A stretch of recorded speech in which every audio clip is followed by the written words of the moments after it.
వీడు సొంతంగా వీడు బండి తుడుచుకుంటున్నాడంటే ఖచ్చితంగా వీడు మిడిల్ క్లాస్ వాడే. అయితే వీడే అయ్యి ఉంటాడు. బాబు 3 నెలల నుంచి ఈఎంఐ కట్టుకుంటా తీరిగ్గా బండి తుడుచుకుంటున్నా ఇక్కడ.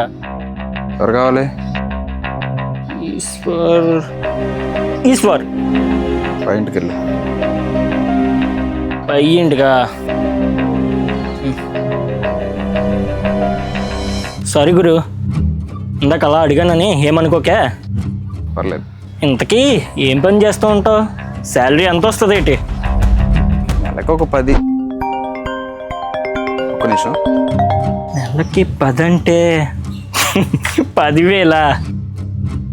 నాకే 12,000. నాకన్నా తక్కువే. అయితే అస్సలు రెస్పెక్ట్ ఇవ్వసలే. ఏంటి ఇంకా 3 అవర్స్ పడుతుందా? కార్ని మీకు సర్వీసింగ్ ఇచ్చి 24 అవర్స్ అవుతుంది. మళ్ళీ ఇంకా 3 అవర్స్ అంటున్నారు. అది లేక నా బైక్ యూజ్ చేయాల్సి వస్తుంది. కారా? తొందరగా కానివ్వండి.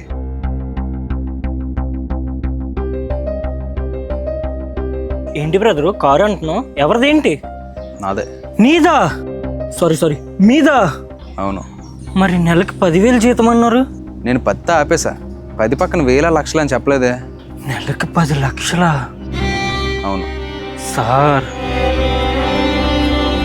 సారీ ఏమనుకోవద్దు. ఇంత ఎండలో బండి తుడుచుకుంటున్నారంటే మీరు మాలా మిడిల్ క్లాస్ అనుకున్నా. అందుకే ఇలా మాట్లాడేసాను, ఏమనుకోకు సార్. పర్లేదు. అవును, మీ ఎండి పేరు గోపాల్ కదా? అవును సార్, మా ఎండి గారు అయినా.